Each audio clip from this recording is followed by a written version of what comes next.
Somewhere behind your windpipe, tucked in against the knobby bones of your own spine, there is a tube of living rubber hose about as wide as a pencil, and it is carrying blood up into your brain right now, this very second, while you sit there listening to me.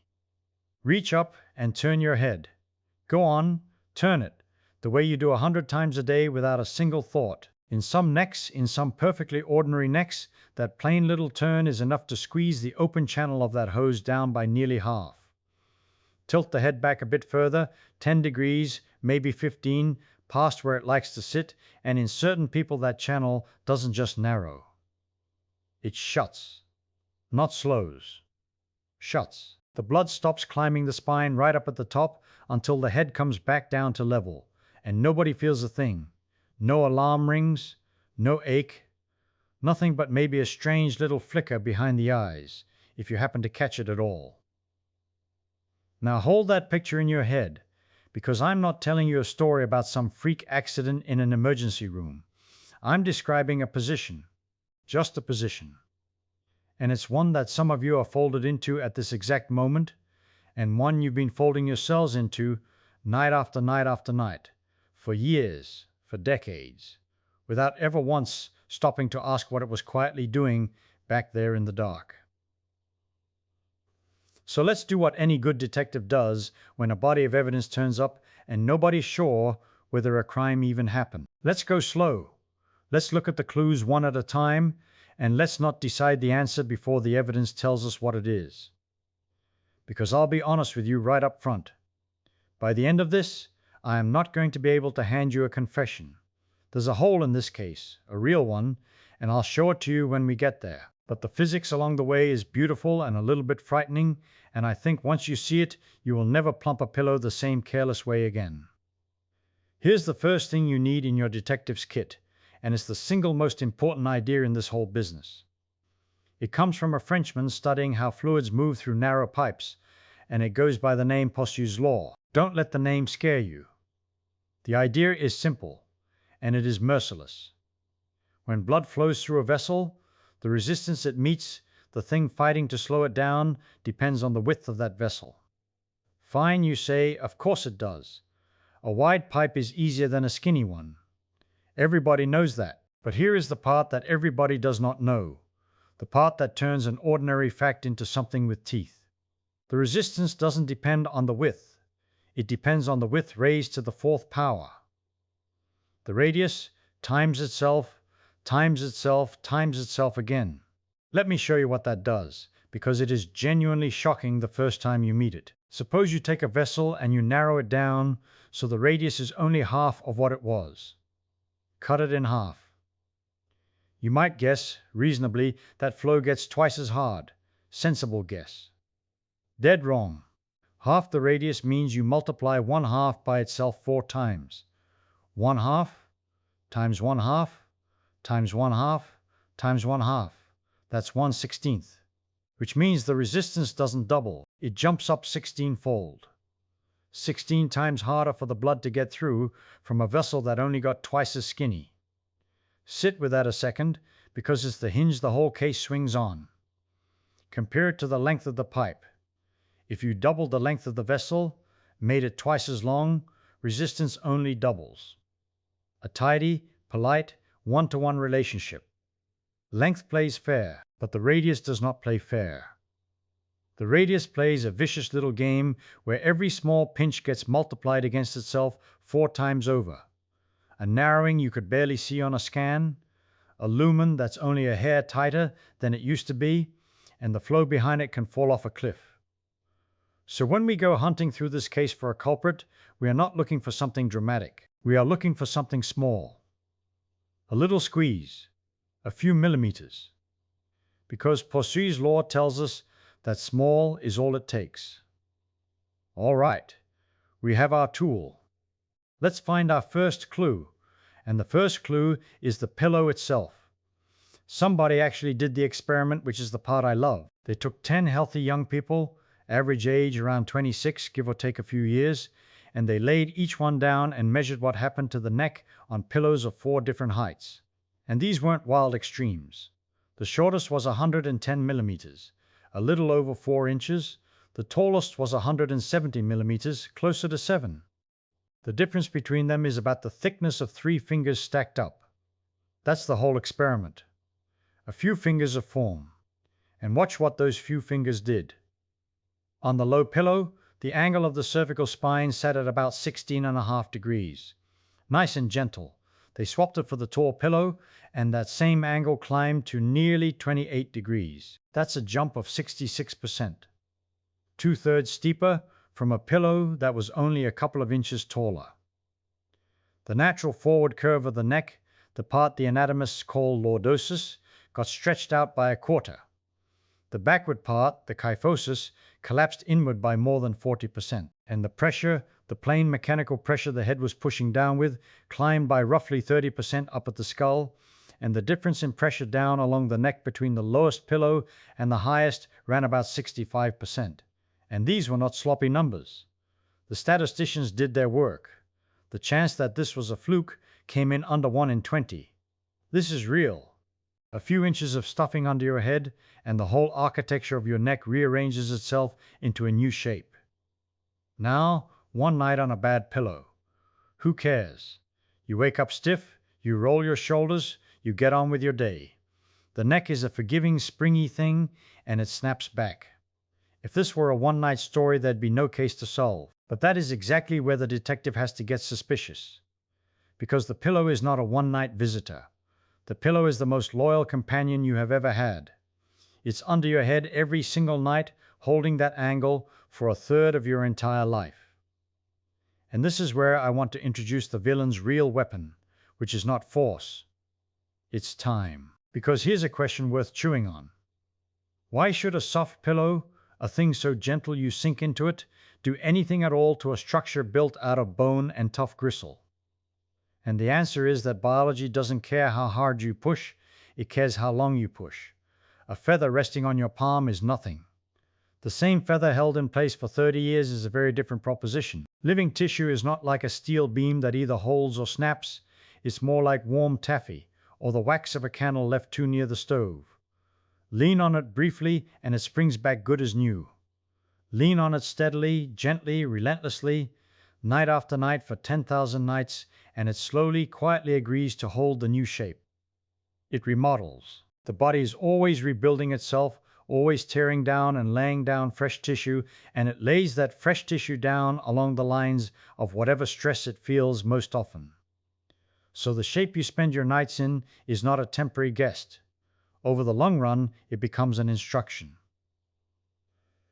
A blueprint. The neck learns the pillow. And keep that little furnace and taffy idea burning in the back of your mind, because it is the thread that ties this entire case together.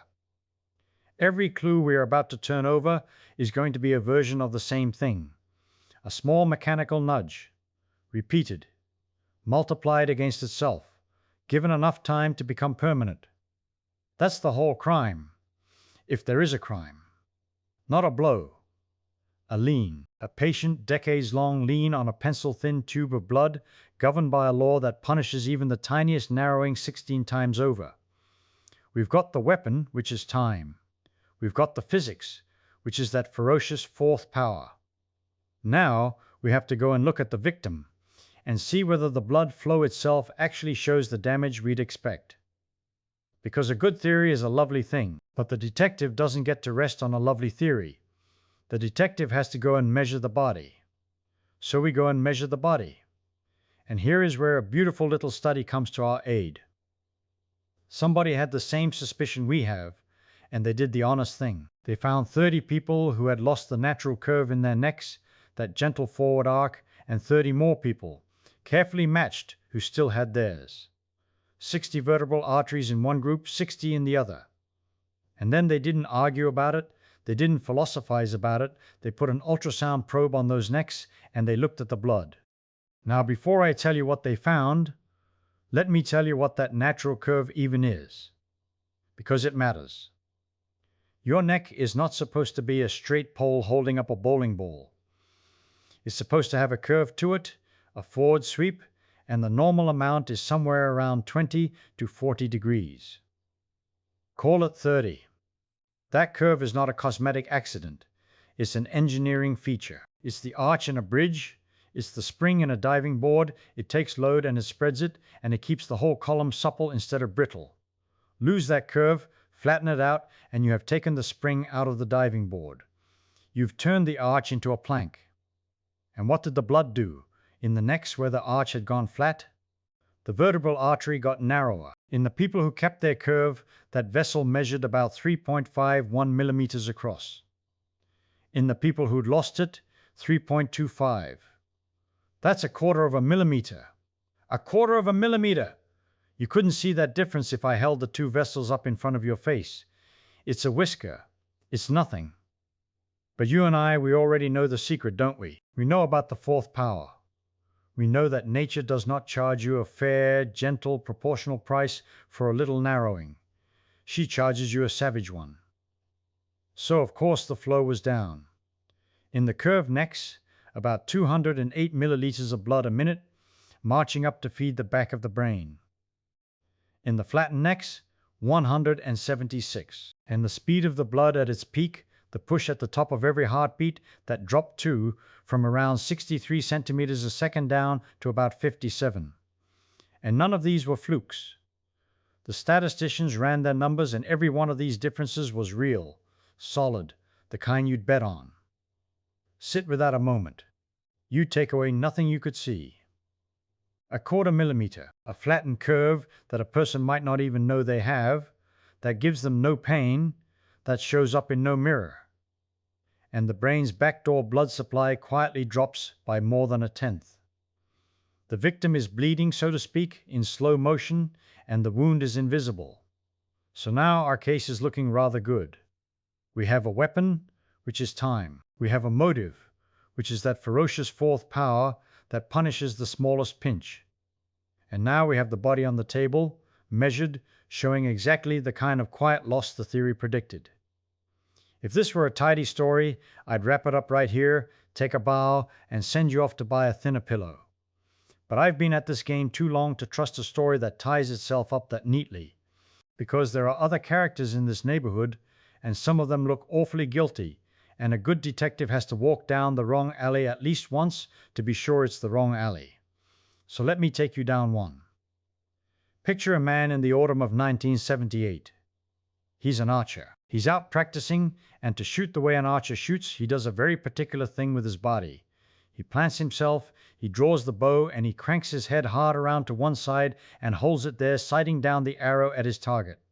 Head rotated, held, steady, for a long, long moment. And then this man collapses. Part of his brainstem, the part that keeps the world steady and swallows your food and holds your balance, has been starved of blood. He's had a stroke from turning his head.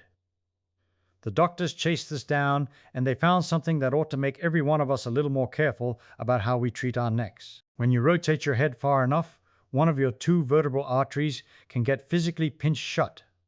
Not narrowed, pinched, kinked off like a garden hose under a car tire.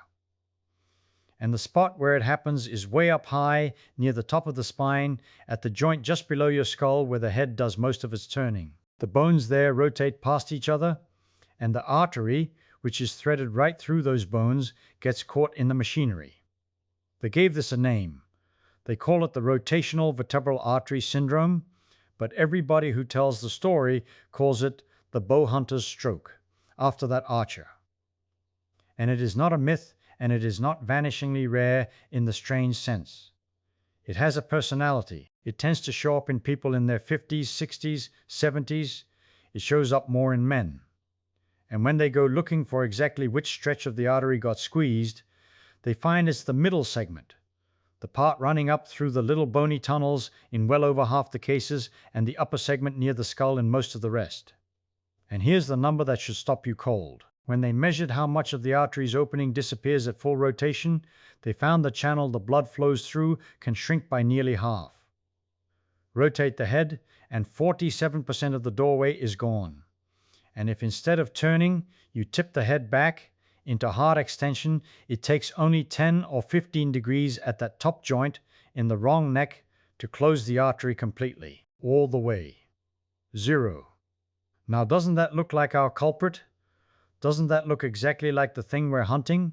An artery, throttled by the position of the neck? And here's where I have to be honest with you, the way a detective has to be honest with himself at 2 in the morning when he wants a suspect to be guilty. It is not our culprit. It's a red herring, a gorgeous, dramatic, true red herring. Because the bow hunter's stroke is a violent, sudden, all-at-once thing. It's a slam door. The man turned his head to the extreme, held it at the very edge of what the joint allows, and the vessel snapped shut in seconds. That is not what a pillow does. A pillow doesn't slam anything. A pillow is the opposite. A pillow is a feather resting on the scale. What the bow hunter teaches us is only this, and it's worth the detour to learn it. He proves the vessel can be squeezed by geometry alone. He proves the plumbing is that vulnerable, that the position of these bones really can reach in and strangle the flow. He shows us the machine is capable of the crime. He just committed it the wrong way.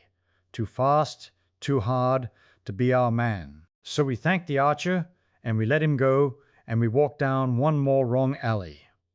Because there's a second character in this story who also looks guilty, and this one didn't collapse in a field. This one was lying back in a comfortable chair, relaxed, being pampered. She's at the hairdresser. She's having her hair washed. And to do that, she leans her head way back, over the rim of a shampoo sink, that hard porcelain edge pressing right into the back of her neck, and she holds it there while the water runs. Minutes go by. The neck is bent backward, hyperextended, hooked over that rim. And some days later, or that very day, she has a stroke. Same vessel.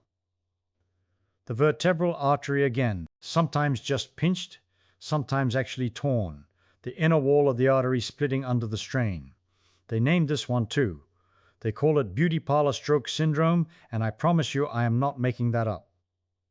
And when the doctors gathered up the cases, they found a striking thing. Around 80% of them were women, which makes a sad kind of sense given who leans back into those sinks.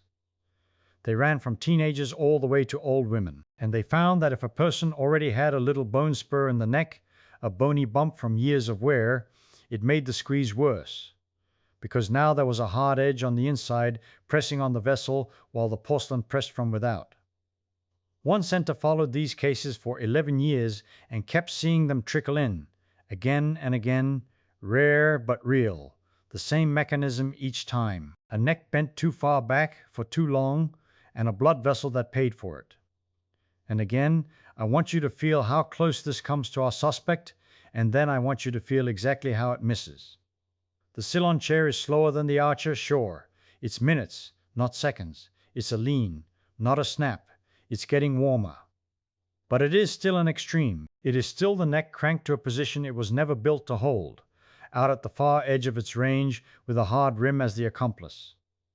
It is a sharp, unusual event standing out against the background of an ordinary life.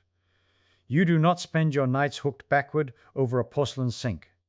At least, I hope you don't. So both of these dramatic characters, the archer and the woman in the salon chair, they have the same alibi in a funny way. They're too loud. They're too obvious. They're single events, extremes, the neck shoved to its breaking point once. And whatever is happening on your pillow, night after night after night, is none of those things. It's quiet, it's gentle, it's mild. And that, if you're following me, is not a reason to relax. That is the most sinister part of the whole business, and it's where all these threads are about to come together. So let me lay it all out on the table now, every piece we've collected, and see what's actually staring back at us. The archer, the woman at the sink, they showed us something. They showed us that this one vessel, the vertebral artery, threading up through those little rings of bone, can be pinched. That it lives in a narrow corridor where the geometry of your neck decides how much blood gets through. Turn the head hard, and the lumen area, the open space inside the pipe, drops by nearly half. 47% gone in an afternoon. That's the loud version. That's the version that makes you collapse and gives the doctor something to write up. But look back at our very first tool, the one I started with. Blood flow fights resistance, and resistance climbs with the radius to the fourth power. Squeeze the pipe a little, and the penalty is savage. Now put that next to the quiet measurements, The 30 people who had simply lost the natural curve in their necks. Nobody shoved them into a sink. Nobody told them to track a deer. They just, over their ordinary lives, straightened out. And their vertebral arteries were narrower. 3.25 millimeters across against 3.51 for the people who kept the curve. That is not a dramatic difference. That is about a quarter of a millimeter. You could not see it, you could not feel it. And the blood volume moving through fell from 208 milliliters a minute down to 176. The peak speed of the blood dropped too, from about 63 centimeters a second to about 57. And here is the thing that should make the hair stand up on your arms. It's the same artery, it's the same corridor, it's very nearly the same choke point up at the top of the neck. The archer got there in one violent twist. The straightened neck got there by micrometers over years, with a foam pillow as the patient, silent accomplice. The mechanism doesn't care how fast you arrive. Geometry is geometry. A pipe that's a hair too narrow, held that way for 10,000 nights, is doing a slow, faint impression of the thing that put the hunter on the floor. Not a stroke, not a crisis, just a permanent, low tax on the blood going to the back of your brain. The clues were never contradicting each other. They were the same crime, played at two completely different speeds. Now I could stop there and call it solved. But a good detective doesn't close the file when the first suspect confesses. Because there's a second character in your neck I've barely mentioned, and it's the bigger one. Run your fingers along the side of your throat and you'll find it. The carotid, the great highway to the front of your brain. And a little way up, it does something interesting. It forks. It splits into two branches, an inner one and an outer one, in a shape like the letter Y. And that fork, that quiet little junction, is the single most notorious real estate in your whole circulatory system. It is where the gunk collects. It is where the plaque loves to build. Why there? Why that spot and not some smooth straightaway? Well, when blood runs down a straight, clean pipe, it drags along the wall as it goes, a steady scrubbing force. The engineers call it wall shear stress, and in a healthy carotid, it's a modest little number, something like 0.6 pascals, give or take. That's a gentle, constant caress against the lining of the vessel. And it turns out the cells lining your arteries like that. They're not passive plumbing. They feel that steady drag, and it keeps them calm, healthy, sealed up tight. High, steady shear is protective. But go to the fork, where the stream splits and swirls, and part of it actually slows and rolls backward for a moment each heartbeat.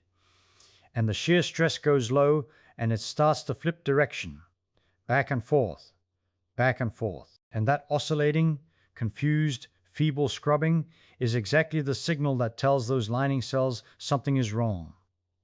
That's where the wall gets irritated. That's where the injury starts. That's where, over years to decades, the plaque moves in. The blood in there is mostly orderly, mind you. The flow numbers put it in the smooth laminar range, Reynolds numbers running a couple hundred up to maybe 400. It's not a raging rapids. But at the fork there are pockets, little eddies of disturbed flow, and those pockets are the trouble spots. And now ask yourself the detective's question. What makes a smooth pipe into a kinked one, a straight run into a bent one with swirls and dead spots? Bends do. Kinks do. And whose carotids get kinked and coiled? The dossier is blunt about it. The elderly, the people with stiffened, hardened arteries, the people with high pressure pushing the walls. A vessel forced into a bend generates turbulence and drops that protective shear, and the lining takes the damage, and the whole vicious little cycle feeds itself. And carotid disease, that slow clogging of this one fork, is behind as much as a quarter of all the strokes caused by a blocked vessel. 1 in 4. From a Y-shaped junction the width of a drinking straw. So the case looks airtight, doesn't it? Posture bends the neck. Bent necks narrow the vertebral artery. Measured, proven. Bent, stiff vessels foul up the flow at the carotid fork, and that's where the plaque grows. Measured, proven. And you spend a third of your life with your head parked on a wedge of foam that sets the angle of that neck. It practically rights itself. And that is precisely the moment I have to stop and turn around and be honest with you, because I would be a lousy scientist if I didn't. There is a piece of evidence missing from this table. There is no study. Nobody has taken 1,000 people, followed their pillows for 30 years, and measured the calcium in their arteries at the end. That experiment has not been done. The link I've been building, night after night, foam under the skull, straightening the neck, taxing the artery, decade after decade, that is a chain of reasoning. Every single link in it is real and measured. But the full chain, from the pillow all the way to the hardened artery, that has not been nailed down. It is an extrapolation. It is me, and it is the physiology saying this ought to follow. It is not me saying anybody proved it does. And I want you to hold those two things in your head at once, because that's the hardest and most honest thing a person can do. The mechanism is sound. The proof of the whole span is not yet in.